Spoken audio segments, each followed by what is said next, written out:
Beyond the Mic with Sean Dillon. We're joined on the BeyondTheMic.com star line by a former Texas commercial real estate guru who's now turned to the arts.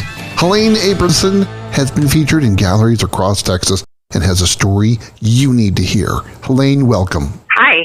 Let's go beyond the mic. Your first life was in commercial real estate in Houston. How did that challenge you? I started out thinking I wanted to be a psychologist. I was working for a developer, apartment owner, and they said you would be better. I was doing human resources and recruiting, and they said you'd be better as a property manager, and you probably would have a better career. So they made me a property manager, and it just kind of went from there. I went to work for a small startup company that was owned by a woman who became kind of my mentor at the time. And at that time, there was a big push. This was in the 80s, mid-80s. You know, there was all this foreclosed real estate, commercial. It was a big push for women-owned businesses. So she just was at the right place at the right time, and she started a property management company and ended up getting contracts with the FDIC. So we had a boatload of foreclosed properties of all kinds, warehouses, office buildings, shopping centers. And so it was challenging and so much work because things were being foreclosed on just every day. And so we would get packages, government packages to bid on. And so that was a learning process just to get through the bid process. And because it was woman-owned, she was just landing everything. So it was a 24-hour thing. My son was a baby. She was partners with her husband. They never had children, so she wasn't real sensitive about mommy issues. But she was. So we just worked and worked and worked for years. Let's talk about the incident that changed your life. You were undergoing a medical procedure that failed and left you legally blind. I remember my hallucinations more than I remember what happened actually in the hospital. I was on a lot of morphine. I had to have a lot of subsequent surgery. But I can tell you about my hallucinations. And I wasn't getting better. And one day my mother said, take her off the morphine. She has not known who anybody is for 2 months. And my mom was really upset. And the same time that I was in that situation, my sister came to visit me and fainted at my bedside and was diagnosed with cancer. So my mom had 2 girls in the same hospital. I didn't know any of it. When they took me off the morphine, I just started to come back to life and get some energy. And I didn't really know what was going on. But my doctor came in the room and he said, well, what can I do for you today? I said, let me go home. He said, I've been waiting 2 months for you to say that. And so it took like less than 24 hours for him to discharge me. He just wanted to know that I was alert. When I got home, walking to the mailbox was a real feat because I'd been in bed for 2 months. So I heard all the stories about what happened over that 2 months. One of the things that happened was when I got out of the hospital, I found out that my son, who was just about to graduate from high school, I made it to graduation, like a miracle, was going to be a dad.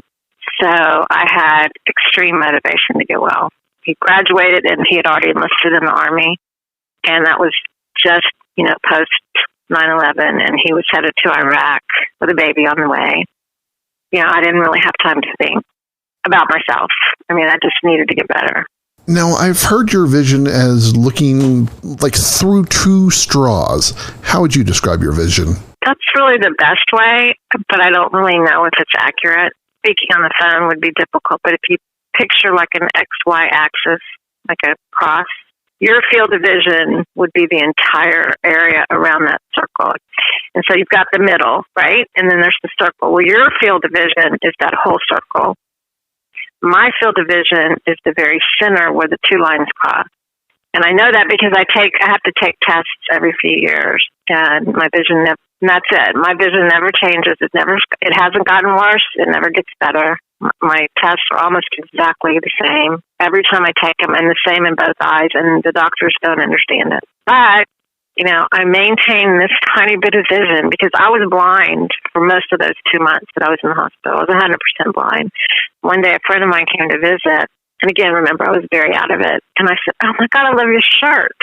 And everybody was sitting in the room, because I think my mom probably sat by my side most of the time.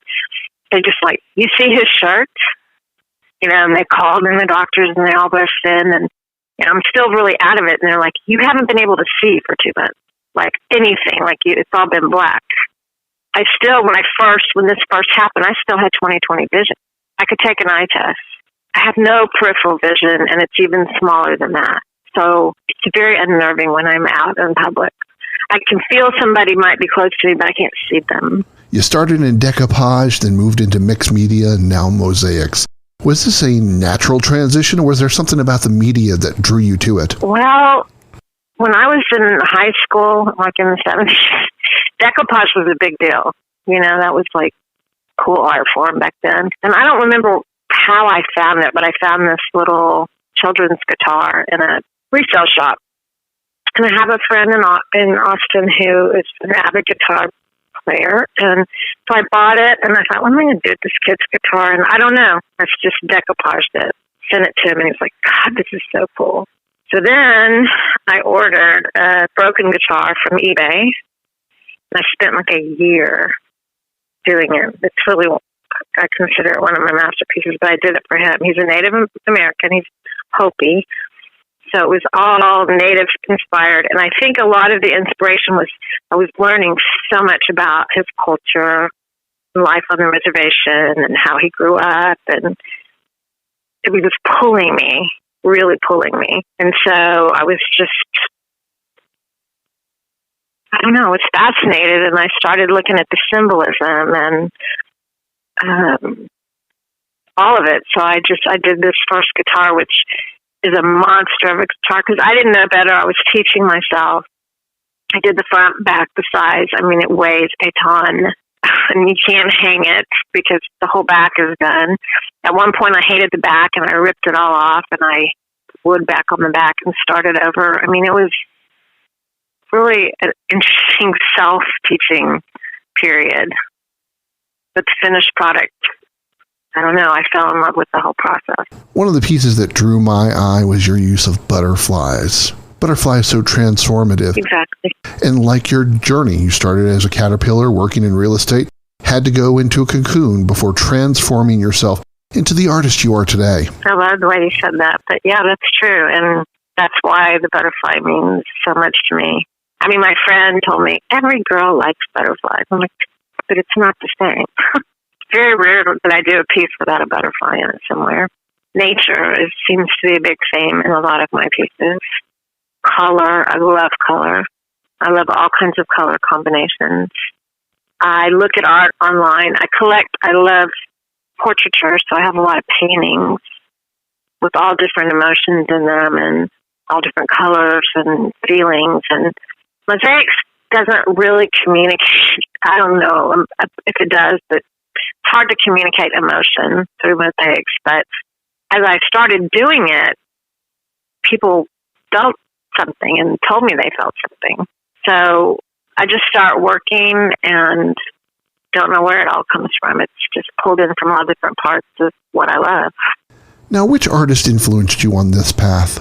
Oh, well, I tried to take a class in Houston from great people, but they really discouraged me, not intentionally, about my vision.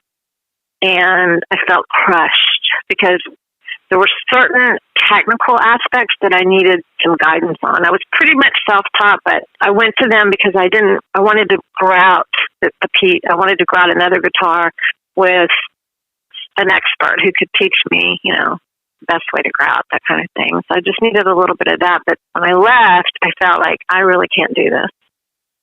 Why am I trying to do this? Even though I had already kind of created one of my masterpieces, but I was so discouraged and downhearted. And I just was on Facebook and I saw Susan Wexler, her Mosaics by Susan, and I sent her an email. And I don't really remember how the exchange started, but there was instant chemistry. I mean, just instant. She understood, and she was so angry that anybody would discourage me. She said, "Send me pictures of what you've done." She's like, "This is crazy.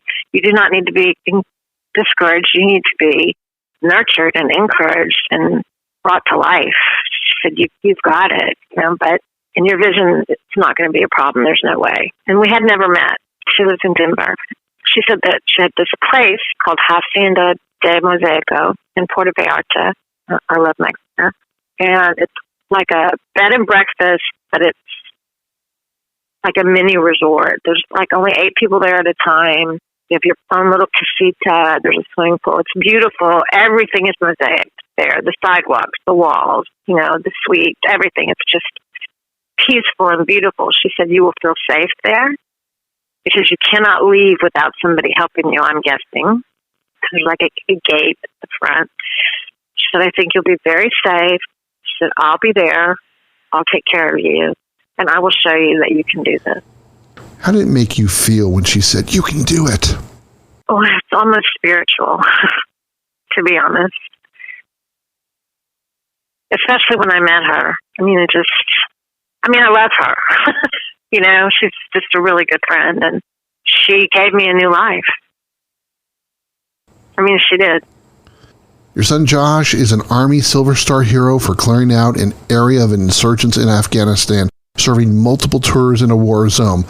You have to be very proud of him. I am. It was 4 tours in a war zone and 1 tour in a non-combat situation. But yes, I'm so proud of him. And he's a wonderful father. I have 2 beautiful granddaughters, and that's going to make me cry. Yeah.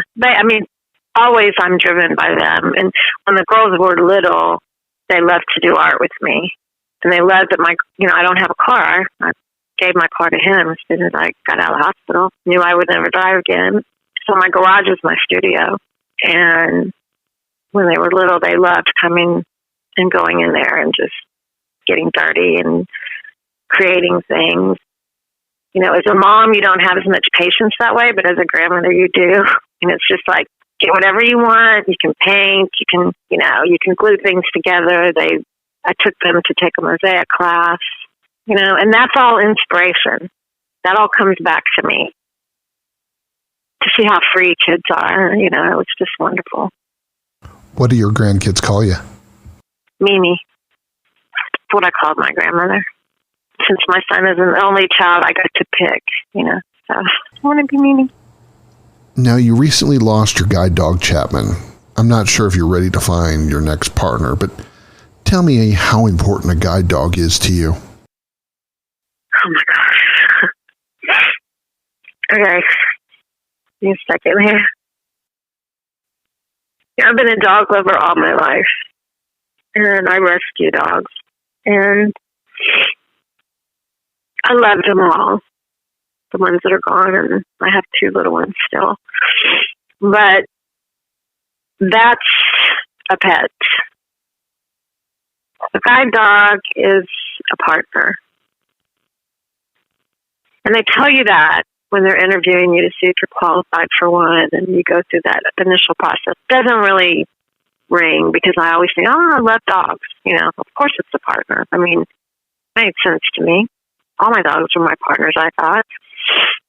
And the training that they have, and it's the oldest guide dog school in the country, and they breed their dogs. They know by the time you get a dog, they know your dog, and they match your personality, your limitations, your disabilities, all of that. They match it all together, and they try to pick the best dog. And so that's a whole process before you ever meet the dog. So your instructor meets you at the plane. It's all charity driven. You don't pay for anything. It's in Michigan. And we'll plug for Leader Dogs for the Blind. And she said, I have the dog for you. There's no question.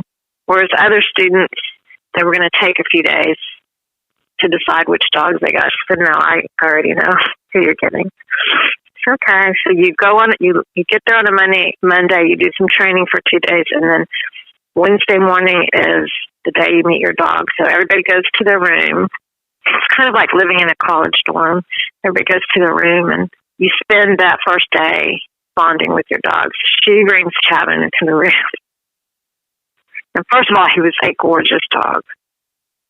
Aesthetically gorgeous and big. And she said, you can have a big dog because you have some vision. You can handle him. And we just fell in love.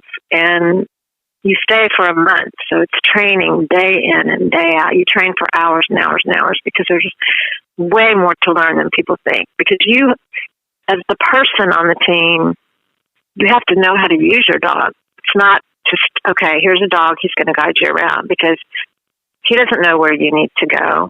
He doesn't know what you need from him. So you have to learn that. And so during that process, you just become so connected. And it's part of that breed of dog. It's part of the training, and it's part of the chemistry, I think, where he knew what I needed. He knew he was trained to take somebody that was totally blind. So there was an adjustment period because I had to learn how to let him take care of me. So that whole process for 30 days was incredible. And by the time we left, I knew I had my best friend. And it just got stronger and stronger over the years because I took him everywhere, traveled with him, took him on buses, took him on airplanes. I tried going back to school for a while, took him to University of Houston every day to class. There's a really big loss not having his presence because he was part of me. It's really the only way to say it. With the vision that you do have, could you describe Chapman to everyone? Well, he was a mix of golden retriever and Labrador. He was big, had a big head. I tried to keep him shaved because he said it a lot. And everywhere I went, when I was more active, I mean, people were just really drawn to him. So, the harness has a sign on it that says, "Don't pet me, I'm working." You can hear, can't see, but I could hear, moms telling kids, "You can't pet him. Maybe you want to ask the lady if you can pet him?" The parents were the worst. The parents were the worst. So, in order not to make his training be negated, I would take the harness off, because if the harness is on, he's working. And he's in work mode, and he's in command, he's there to take commands, and, a whole different stance, a whole different persona when he's got his harness on. You take it off, he's your pet, he's your friend, and I could let people pet him, so I would take the harness off. I couldn't tell a kid no. And Chapman was the friendliest dog, and so I would usually say yes and take it off and let him get some love and then put it back on. And he just had a soul that people saw in him. It's very hard to explain. It's very hard to articulate that. My dogs they're all cute and sweet and fun and playful and all that, but Chapman was just not as close to human for me as it gets, So, is it time for your next guide dog? I think so. With this whole pandemic thing, it's been kind of made clear to me how much he meant to me. I mean, I knew it, but I'm still grieving, and it's been 2 months, and I'm not getting over him very well. And through this pandemic, I've thought I've missed his company so much because there's a lot of grief involved in what's going on right now. And he always knew when I was sad. He lived in my spirit always. So they're closed right now because of this pandemic. So I'm waiting. My instructor, she loves Chapman so much, and she still works there, and we've stayed in touch. And she said, I'm not going to be able to replace him. There's not going to be another Chapman. I mean, she's probably trained thousands of dogs, and she has his picture on her desk. So I don't think it's just me. I don't think it's the mom thinking the kid's the best. He was a really special dog. And so she said she was keeping an eye out, but now everybody's been gone. So they have a whole department at Leader Dogs for transitioning because they know it's hard to get a new dog and while you're grieving your old dog. And so they help you. And she said, they have a whole new program where you don't have to go to them. They come to you. If you're a graduate and you've already had a dog, they'll come to you and stay with you for 10 days. And, they call it transitioning a new dog. So I don't have to do the 30-day training again. Just kind of do a refresher and a bonding with the new dog. So she's keeping an eye out. And she did really good the first time. So I trust her, and I'm glad she's still there. How has your art changed and perhaps saved your life?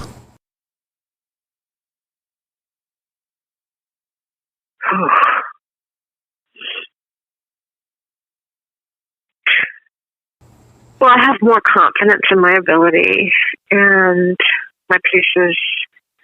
Like I said, I did that incredible guitar, and then I sort of went backwards a little bit. Susan really set me free. She helped me just do everything by intuition. And that's really how I did the guitar to start with. It was just my gut. Nobody was telling me. I wasn't watching how-to videos or anything like that. I didn't even really relate to that at that time. And it saved me because it just released the creativity in me. It gives me something to do all day. And people respond to it. I'm in an activist group, and the woman that runs it saw my art, and she bought a piece the same day, the first day she saw it. Because this resonates with me so much. And when we FaceTime or when she's doing a video, I see my piece behind her, and it's just it's validating. Because I think I'm just keeping myself busy because I don't really go anywhere. And when someone feels something, there's nothing like it. Not even signing a big lease. There's nothing like someone feeling what's in your soul. So yeah, I think that saved me. Took a while to get there. Time's running out, so it's time for the Rocky Nate. First thing that comes to your mind, there is no pressure. Since your vision has decreased, is there one sense that has increased more than the others? No. What's your spirit animal? Wolf. What's your favorite scent, and what memories does it invoke? Red currant. And it's calming and soothing. And it reminds me of getting closer to my daughter-in-law through some rough times because we both love red currant. When I burn a red currant candle, I'm so relaxed and at peace. Is there something you wanted to do as a child but never did? Skydiving. Now, this is one thing that my wife wanted to know. Do you listen to music while you create, and what genre? My musical taste is vast. Music is a huge part of my life.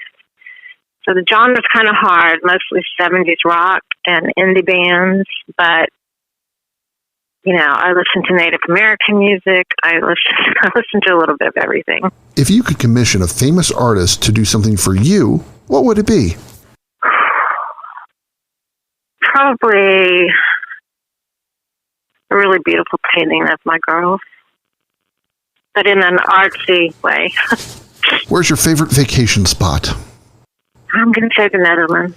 If you could see one thing with 100% clear vision just once, it would be what? I don't know why this popped in my mind because he's not here anymore, but my father.